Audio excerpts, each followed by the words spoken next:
पर जानकारी देने के लिए आगे भी आपसे और रुक करेंगे, अपडेट लेंगे फिलहाल इस मामले की। लेकिन आगे बढ़ते हुए बता दें आपको, राजस्थान में बीजेपी के विधायक बाल मुकुंद आचार्य ने ऐसा बयान दिया कि मंत्री जी का बयान पीछे छूट गया। बाल मुकुंद आचार्य ने कहा कि अब 4 बेगम और 36 बच्चे नहीं चलेंगे।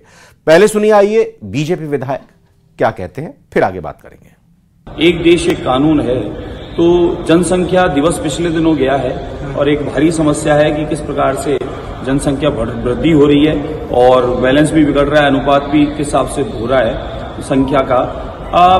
कुछ एक पर्टिकुलर एक समाज तो है जो 4 बेगम और 36 बच्चा इस देश में रखता है। ऐसे अनगिनत है हमारे पास में मामले, तो ये तो गलत है। सबके लिए समान कानून होना चाहिए। देश का विकास कैसे आगे बढ़ेगा, देश की समृद्धि में विकास में सबका अधिकार है।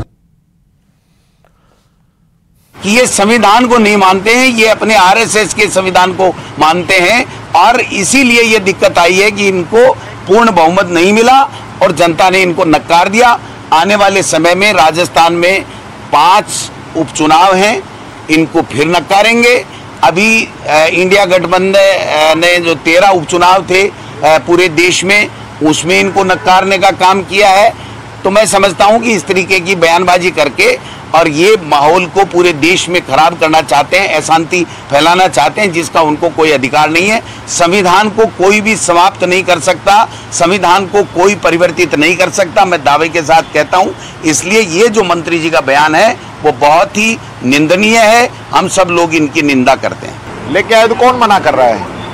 लेके आए, कानून बनाए। पहले भी था 2 बच्चों का कानून नौकरियों के अंदर, क्यों लेके आए? ये बयान ज्यादा देते हैं, काम कम करते हैं। मैं तो कहूंगा पहले कानून बनाए फिर बात करें।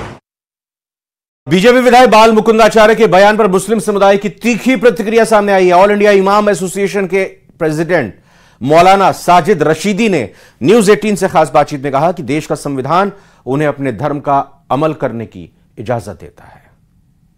बीजेपी के जितने लोग हैं उनकी वाणी अलग अलग है।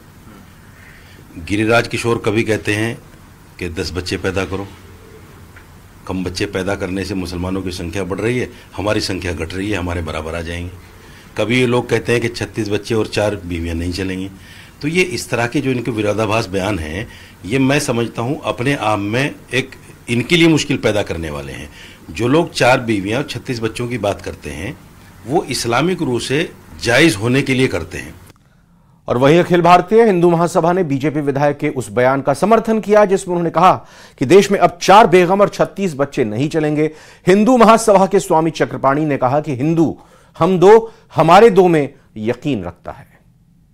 बिल्कुल सही बोला है, लेकिन होना चाहिए क्या हो, अब तत्काल रूप से कर देना चाहिए। क्योंकि राजस्थान में भी भारतीय जनता पार्टी की सरकार है, केंद्र में भी है, 10 साल बीत गया, फिर जो है हो रहा है। तो केंद्रीय स्तर पे इसको तत्काल कानून बनाने की आवश्यकता है।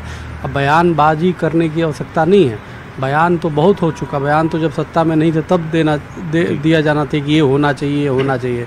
अब अभी तक हुआ क्यों नहीं? अब तो हिंदू समाज ये पूछ रहा है बीजेपी शासित सरकारों से कि अभी तक हुआ क्यों नहीं।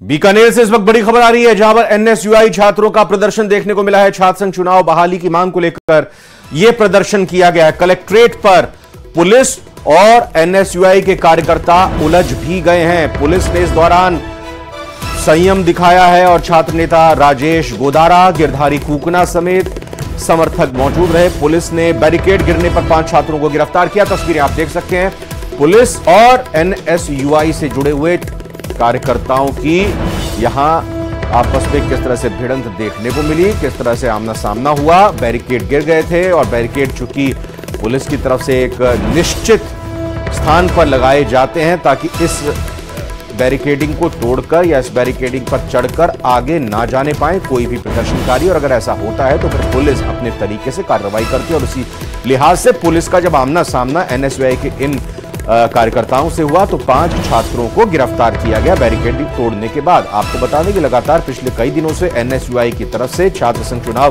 प्रदेश में कराए जाने की मांग को लेकर प्रदर्शन किए जा रहे हैं और इसी कड़ी में बीकानेर में भी यह प्रदर्शन किया गया। यह खबर दौसा से है जहां पर जयपुर से आई प्रशासनिक सुधार विभाग की टीम की कार्रवाई देखने को मिली है। दौसा जिला मुख्यालय के कार्यालय में छापे मारे गए हैं।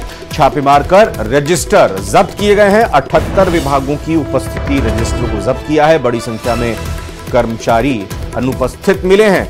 नदारद मिलने वाले अधिकारी कर्मचारियों पर कार्रवाई होगी। टीम की तरफ से 3 अलग अलग दलों का गठन किया गया है और एक साथ ये छापे मारे गए हैं। तो दौसा में जयपुर से एक प्रशासनिक सुधार विभाग की टीम पहुंची और कार्रवाई की। दौसा जिला मुख्यालय के कार्यालयों में छापे मारे। छापे मारकर रजिस्टर को जब्त किया गया है और 78 विभागों के उपस्थिति रजिस्टर यानी अटेंडेंस रजिस्टर जब्त किए हैं। देखा वहां पर जाकर ये क्या हो रहा है। क्या सिर्फ एक दिन आकर अपने पिछले दिनों की हाजिरी लगा दी जा रही है? यहां पर मौजूदगी है भी या नहीं है अधिकारियों की, कर्मचारियों की जो सरकारी नौकरी कर रहे हैं? वैसे आपको बता दें कि जो ये प्रशासनिक विभाग की टीम पहुंची, बड़ी संख्या में इन्हें कर्मचारी नदारद मिले। मतलब कर्मचारी ऑफिस में थे ही नहीं और साफ तौर पर हड़कंप सा भी मचा जो बाकी बचे खुचे अधिकारी कर्मचारी काम कर रहे थे। ये झुंझुनू की खबर है जहां पर भैंसावत कलां निवासी अजय नरूका जम्मू कश्मीर के डोडा में आतंकियों से मुठभेड़ में शहीद हो गए। अजय नरूका का परिवार पिलानी में रहता है। शहीद अजय ने 6 साल पहले आर्मी ज्वाइन की थी। 2007 से पिलानी में परिवार रह रहा था। तो ये एक बड़ा नुकसान देश के लिए, राजस्थान के लिए। झुंझुनू के भैंसावत कला निवासी अजय नरूका जम्मू कश्मीर के डोडा में आतंकवादियों से मुठभेड़ में शहीद हो गए हैं। अजय नरूका का परिवार पिलानी में रहता है। शहीद अजय ने 6 साल पहले ही आर्मी ज्वाइन की थी। बड़ी खबर, ब्रेकिंग न्यूज अजमेर से। अजमेर में खबर है कि फैक्ट्री में जोरदार ब्लास्ट हुआ है। नसीराबाद में पेठा बनाने की फैक्ट्री में यह ब्लास्ट हुआ है। विस्फोट होने से आसपास के क्षेत्र में दहशत फैल गई है। तस्वीरें एक्सक्लूसिव इस वक्त न्यूज 18 पर आप देख सकते हैं। ब्लास्ट होने के बाद ऊपर छत उड़ गई, छत के परखच्चे उड़ गए और फिर यहां NH 48 पर कहा जा रहा है ग्राम झड़वासा के नजदीक यह फैक्ट्री बनी हुई है जहां पर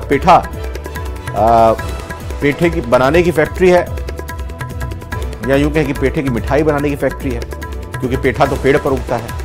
विस्फोट के बाद फैक्ट्री में हड़कंप मच गया। हादसे में 2 लोग गंभीर रूप से घायल हो गए। दोनों युवकों को नसीराबाद के राजकीय सामान्य चिकित्सालय में भर्ती किया गया है। विस्फोट के कारणों का फिलहाल खुलासा नहीं हुआ, जांच की जा रही है। राजधानी जयपुर की सड़कों को अतिक्रमण मुक्त बनाने को लेकर जेडीए अभियान चला रहे हैं। जेडीए ने दूसरे दिन 180 से ज्यादा अतिक्रमण पर बुलडोजर चलाए। कार्रवाई भी सामने आई है। तस्वीर आप देख सकते हैं कैसे अपनी दुकान की तय सीमा से बाहर बीच सड़क पर, फुटपाथ पर, जहां वाहन लगा सकते हैं, जहां से लोग गुजरते हैं, वहां पर अपना सामान फैला रखा था। त्रिवेणी नगर पुलिया से रिद्धि सिद्धि चौराहे और फिर गुर्जर की थड़ी तक अतिक्रमण को ध्वस्त किया गया। आपको बता दें कि यह अभियान 30 जून तक चलाया जाएगा। इस अभियान की शुरुआत सोमवार को गोपालपुरा बाईपास से हुई थी। यूडीएच मंत्री झावर सिंह खर्रा ने 9 जुलाई को जेडीए की समीक्षा बैठक के दौरान सड़कों से अतिक्रमण हटाने के निर्देश दिए थे। इसके बाद जेडीए ने 15 दिन का यह अभियान शुरू किया।